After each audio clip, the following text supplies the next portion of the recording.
biasanya jemputan kita tuh berangkat jam 6. Saya jam 5 subuh itu udah ke jemputan. Saya ditanya sama babinya, "Mbak, masih jam 5?" "Oh iya Be, maaf, saya mau numpang bagi brosur ya." Nah, di saat itulah jam 5 belum ada orang, saya bagiin brosur itu di bangku-bangku bis jemputan itu. Assalamualaikum warahmatullahi wabarakatuh. Perkenalkan, nama saya Devi. Saya tinggalnya di pinggiran Kabupaten Bekasi, tepatnya di daerah arah Cibarusah ya. Sekitar 5 kilo lagi kita udah sampai Kabupaten Bogor lah. Jadi mungkin orang-orang jarang menjangkau daerah sini. Nah, awalnya saya usaha itu karena modalnya modal nekat dan dikompor-komporin aja. Waktu itu saya kerja, saya jadi karyawati di sebuah perusahaan Amerika ya. Waktu itu produknya boneka Barbie. Saya masuk kerja itu dari tahun 2000 sampai waktu itu saya mulai usaha itu 2010, berarti hampir 10 tahun ya. Saya tuh pergi pagi pulang petang, bahkan sampai malam, kan seringnya daerah Cibarusah, Serang ke arah Cibarusah itu kan macet ya. Nah, ya hampir 10 tahun itulah saya ibaratnya terkungkung dalam ibarat katak dalam tempurung yang tidak tahu apa-apa. Begitu ternyata saya kenal sama teman-teman yang punya usaha dan saya coba ikut gabung, yang awalnya malu-malu ya, sampai akhirnya saya berani ngobrol, berani cerita, dan berani bertanya. Ketemulah saya sama Pak Ato waktu itu. Nah, yang ngompor-ngomporin saya itu ya biangnya Pak Ato gitu. Jadi kalau ibarat sebuah sayur atau masakan tanpa biang itu kan nggak sedap ya, nggak seru lah gitu. Awalnya hanya dengar-dengar aja sih dari teman-teman sharing, sampai akhirnya giliran saya ditanya sama Pak Ato, "Bu Devi mau sampai kapan? Mau lulusnya kapan dari tempat kerja? Masa mau jadi karyawati aja gitu?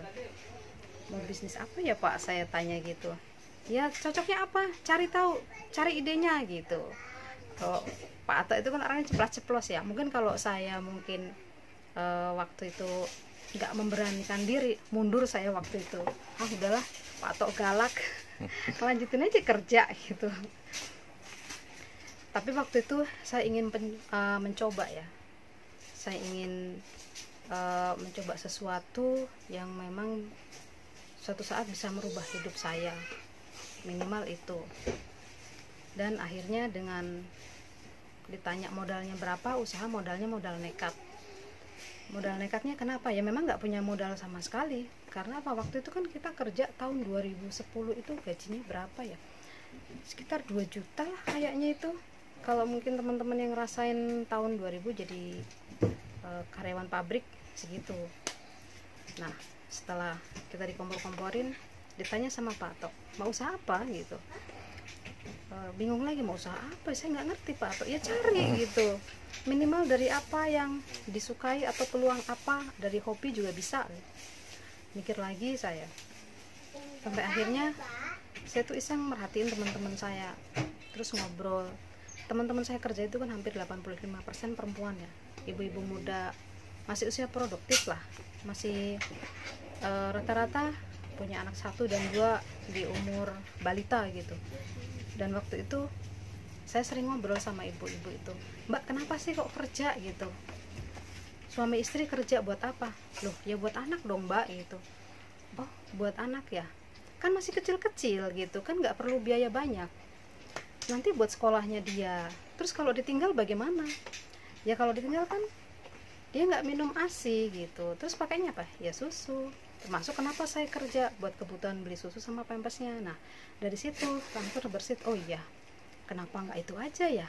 Terus bagaimana caranya nanti? Akhirnya mau nggak mau muter saya mencari tahu sebenarnya susu itu apa sih yang dipakai sama mereka. Saya sering ngobrol, tanya-tanya sama mereka, sampai akhirnya saya survei ke sebuah supermarket. Saya catetin tuh nama-nama susu sama harganya. Sampai waktu itu didatengin sama security, "Maaf Ibu, ada apa ya? oh enggak Pak, saya mau nyatetin susu titipan teman-teman, alasannya seperti itu. Padahal saya ingin tahu sebenarnya susu itu yang dibutuhkan sama anak-anaknya teman saya itu apa saja, jadi supaya nanti saya bisa, oh saya mau jualan ini harganya segini gitu. Waktu itu saya begitu sudah dapat, terus nyari toko yang bisa buat reseller. Tujuannya kenapa reseller, ya paling enggak saya masih dapat untung walaupun mungkin sedikit ya. Waktu itu saya akhirnya bikin brosur, saya ke tukang percetakan, saya minta bikinin brosur, dibuatin brosur sama harganya, saya sebarin tuh waktu itu ke teman-teman. Waktu nyebarin brosur itu yang paling seru lah. Paling seru itu waktu saya ambil cuti. Kalau di tempat saya kerja itu kan jemputan pagi itu udah langsung ini ya, standby di situ ada 5. Waktu itu saya mau bagi brosur itu juga malu nanti teman-teman pasti nanya, takut ditanya, takut ya pikirannya udah yang jelek-jelek lah. Biasanya jemputan kita tuh berangkat jam 6, saya jam 5 subuh itu udah ke jemputan. Saya ditanya sama babinya, Mbak masih jam 5? Oh iya Be, maaf saya mau numpang bagi brosur ya. Nah di saat itulah jam 5 belum ada orang, saya bagiin brosur itu di bangku-bangku bis jemputan itu. Harapannya ketika mereka baca, mereka tahu, dan disitu saya sertakan nomor HP-nya. Jika mau pesan silahkan SMS, karena waktu itu zamannya baru SMS aja, masih ngetren waktu itu BBM ya. Waktu itu saya belum sanggup beli HP BlackBerry. Nah begitu di jemputan sudah saya bagi semua, masih ada sisa tuh brosur. Waktu itu saya mau bagi ke teman-teman kerja langsung di dalam pabrik. Saya mau bagi brosur itu rasanya kok gemeteran ya, malu, ya takut, nggak pede itu rasanya. Ntar dikatain temennya, tapi sampai saya tuh berdiri lama, brosur itu saya pegang di tangan saya tuh, saya taruh di belakang gitu, karena saking nggak pengen ketahuan gitu loh. Nah saya pura-pura ngobrol tuh lama ya. Akhirnya dengan saya memberanikan diri, dengan keringat dingin tangannya, saya nekat bagiin. Mbak saya mau jualan susu, mau beli nggak? Coba dilihat dulu deh, kalau cocok nanti pesan aja, nanti saya bawain, boleh kok bayar gajian gitu. Ternyata sebenarnya itu salah apa yang ada di asumsi saya ya. Ternyata dia, oh Mbak jualan susu, saya lihat dong harganya. Pas begitu dilihat, mereka justru malah, wah harganya lebih murah nih Mbak, saya mau dong pesen. Nah dari situ mulailah ternyata saya asumsinya itu salah gitu loh. Orang jualan itu ternyata nggak perlu malu, wong kita tidak mencuri. Nah dari situ saya mulai pede, saya sebarin kemana-mana. Nah sampai akhirnya saya sibuk dengan SMS orderan. Begitu ada orderan, saya pesenin ke tempat toko, lalu saya bawakan dan mereka bayar gajian terus seperti itu. Sampai hampir berapa bulan, Pak Ato itu prospek lagi, gimana perkembangannya gitu, bagaimana kelanjutannya gitu. Ya jalan sih Pak, mau selamanya jualan di tempat kerja gitu. Memang kenapa Pak, saya tanya gitu. Loh harus ada perubahan dong, harus ada perkembangan. Sekarang coba pikirin, kalau jualannya di situ kira-kira nanti bakalan maju nggak? Nggak juga sih Pak, karena kan orangnya itu aja. Iya, kalau orang bisnis itu harus berkembang dan harus ada kemajuan. Sekarang saatnya mikir. Action kan udah, kata Pak Ato. Karena waktu itu Pak Ato bilang, orang kalau mau usaha itu yang penting adalah APH, action, pikir, hitung. Nah actionnya udah, sekarang pikirin buat kelanjutannya, terus buat kedepannya bagaimana, terus dihitung-hitung omsetnya sekian, kalau di luar kira-kira nanti dibanding sama jual di dalam lebih berkembang di mana. Nah dari situ saya mulai mikir lagi, ya juga sih gitu. Nah dari situlah kenapa pentingnya kita itu kadang harus sharing sama orang lain. Kita perlu sosok yang bisa menjadi guru kita lah, yang bisa diajak cerita, dia bisa ngasih masukan supaya pikiran kita berkembang. Nyatanya 10 tahun saya mandek ya gitu-gitu aja jadi kuli pabrik gitu. Tapi begitu baru ketemu sama orang luar yang memang lebih ke masalah usaha, entrepreneur, ya mau nggak mau akhirnya terbawa. Jadi memang seperti itu, kita mau jadi apa itu tergantung dari temennya kita itu siapa, itu yang paling penting. Dari situ akhirnya saya mikir lagi, kalau seperti ini memang benar kita nggak akan berkembang gitu, usaha kita di dalam aja. Akhirnya saya keliling-keliling tuh di tempat perumahan saya ada ruko yang lagi dibangun. Saya bilang lagi sama Pak Ato, saya kayaknya kalau buka toko nanti gimana ya Pak sewanya atau karyawannya, kan saya kerja Pak, nggak mungkin dong saya pulang kerja buka toko 1 jam nanti hasilnya cuma berapa gitu kan, nggak bisa nutup juga biaya operasionalnya. Ya yang bayar orang lah. Kok yang bayar orang sih Pak, gimana maksudnya, saya nggak paham. Ibu mau sewa atau beli toko buat apa? Ya buat jualan. Lah jualan orang dapat untung nggak? Ya harus dapat, ya itu nanti untungnya buat bayar. Oh iya ya Pak ya. Nah dari situ sekarang akhirnya saya mikir, daripada saya sewa juga dengan saya ngambil terus nanti kan pakai DP Pak, itu saya bingung. Udah pasti bisa, yakin aja. Nah buat DP itu saya ingat waktu itu 25 juta, dan ternyata ya dari hasil jualan dulu di pabrik ada tuh, dari yang dulu modal cuma ya 2 juta dari hasil gaji, di reseller ke temen, dijual ke temen lagi, akhirnya bisa buat DP-nya. Nah sampailah terima kunci, akhirnya buka toko lah. Begitu mulai buka toko, saya sudah stop jualan di tempat kerja karena memang menurut saya tuh kurang efektif. Kenapa? Mereka kan bayarnya gajian. Akhirnya saya alihkan ke toko supaya memang ada pembeli. Nah itu awal-awalnya dulu buka toko. Dulu itu awalnya saya punya modal itu buat belanja nggak banyak ya, hanya 15 juta. 15 juta itu rak itu suami bikin sendiri. Karena apa? Kenapa saya bilang modal nekat itu kayak gitu. Orang mungkin awalnya mau usaha itu yang dipikirin nanti bagaimana beli raknya, bagaimana beli yang lain-lain. Kalau saya dulu nggak, memang sama suami itu bener-bener modal itu hanya untuk modal barang aja yang mau dijual. Banyak memang dari teman-teman yang saya searching itu dulu saya cari nawarin franchise ya, tapi saya lihat kok ada fee-nya, itu kan rugi. Mendingan saya udahlah modal sendiri aja seadanya, nanti yakin pasti bisa. Suami itu waktu itu bikin rak sendiri tuh dari kayu ya.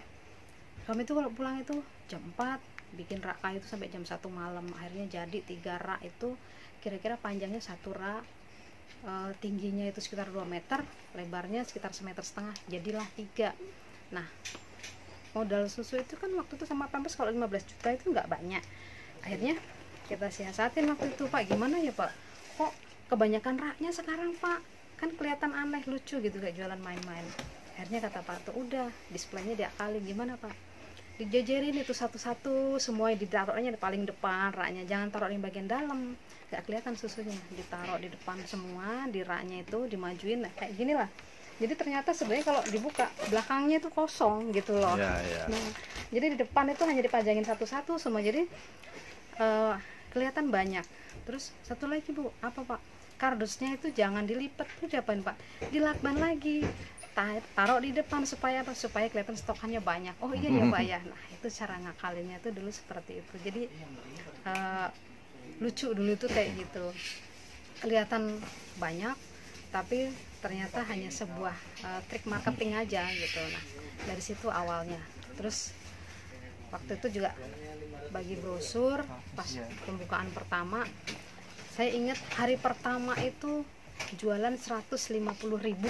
Waktu itu yang beli orang SGM 3 plus rasa coklat, saya masih ingat. Sama satu lagi dia beli Denko. Waktu itu saya sebar brosur di sekitaran pasar kaget di tempat saya, sampai dia datang, Bu ini beneran harganya segini. Karena memang waktu itu toko susu kita di sini pionirnya ya, di tempat lain itu nggak ada, belum ada lah untuk yang di daerah saya. Sampai oh iya Bu, ini bukan susu kadaluarsa kan? Bukan Ibu, kok bisa murah? Iya, memang kita ngambil langsung dari pabriknya, ngomong begitu aja gitu. Oh iya, sekarang gini aja deh, kalau nanti anaknya Ibu sakit perut atau mencret, nanti Ibu bisa balik lagi ke sini nggak apa-apa, nanti ketemu saya lagi. Oh gitu ya, berarti ini garansi dari Ibu begitu? Iya, itu garansi dari saya, silahkan nanti Ibu, kalau saya tunggu sampai 3 hari Ibu nggak datang berarti nggak bermasalah ya. Oh iya. Nah akhirnya memang ibu-ibu itu nggak datang. Begitu datang tuh seminggu kemudian dia datang, saya kaget, wah ini jangan-jangan ada masalah. Ternyata enggak, saya mau beli lagi Bu. Nah seperti itu awalnya pribadi ya sebenarnya itu yang penting. Niatnya apa, niatnya harus sungguh-sungguh ya, harus ulet, ya harus kuat dan fokus. Kalau dulu saya begitu jualan susu itu banyak yang nawarin kayak beras, kayak pakaian, tapi saya nggak mau. Saya pengen gedein hanya untuk di sini saja dulu. Kalau memang di sini sudah kuat, ibarat seorang bayi dia sudah bisa berlari sendiri, kemungkinan saya entah mau buka cabang atau mungkin saya akan bisnis di kategori yang lain. Tapi begitu ternyata sekarang sampai sekarang pun saya masih di satu sisi ini, tapi mungkin beda-beda divisi, tapi mainnya masih di sini. Akhirnya saya begitu ini udah kuat retailnya, untuk yang di tokonya saya buka grosir. Grosir itu saya kan passing, saya ngirim kayak gitu, terus buka lagi di cabang. Terus kalau ada teman-teman juga buka toko susu itu kadang ada yang minta kita supply dan dia minta settingin, Mbak saya punya modal misalnya 50 juta tolong settingin, sampai ke program-programnya itu saya juga main di situ. Jadi masih di lingkup itu tapi beda-beda divisinya. Terus akhirnya sekarang karena memang kebutuhan online juga, orang sudah mulai melek dengan teknologi ya, kita juga jualan online juga. Jadi kita mainnya lebih ke marketplace ya, karena kalau di marketplace itu orang melihatnya ada gratis ongkirnya kayak gitu kan. Kalau mungkin teman-teman lebih ke IG ya, kalau saya IG terus YouTube itu hanya untuk sebagai orang supaya tahu, oh memang toko kita tuh ada betulan, ada beneran gitu. Jadi kita bikin videonya. Mungkin orang-orang itu belum ada Facebook atau YouTube-nya. Kalau Karisma itu sudah punya sebenarnya dari dulu, cuman kadang saya suka buat iseng aja, nggak sampai ke fokus jadi YouTuber gitu juga enggak. Paling hanya biar orang tahu, oh memang betulan ada, fisiknya beneran ada, supaya mereka itu lebih yakin gitu. Terima kasih Bu Depi nih atas sharingnya. Mudah-mudahan buat teman-teman tadi tips dari Bu Depi ya. Jadi kalau mau usaha mulai saja, nanti mikirnya sambil jalan. Itu pertama. Kedua ya harus tekun, karena jangan nyari instan, harus ikutin prosesnya, pembelajarannya. Yang ketiga ya tadi harus ada komunitasnya atau teman-temannya biar bisa sharing, ada mentornya biar kita juga bisa berbagi pengalaman. Dan jangan lupa memang harus fokus, jangan nanti tergoda bisnis, ada yang nawar bisnis lain pindah-pindah, nanti orang nggak ngerti kita sebenarnya mau bisnis apa gitu kan. Nah Bu Devi fokus di satu bidang sampai besar. Kalaupun dia mau mengembangkan biasanya ya tadi ke dalam, jadi tadi masuk ke grosir, masuk ke online, jadi bisa bervariasi di channelnya, di caranya dia jualan, tapi produknya masih seputar tadi kebutuhan untuk bayi ya, untuk anak-anak. Jadi terima kasih Bu Devi atas sharingnya, berbagi pengalamannya. Mudah-mudahan menjadi inspirasi, terutama nih karena ibu-ibu. Jadi buat ibu-ibu yang mau bisnis bisa mulai tadi dari rumah, dari modal sendiri. Yang penting kita memang ada niat untuk berusaha. Terima kasih. Assalamualaikum warahmatullahi wabarakatuh.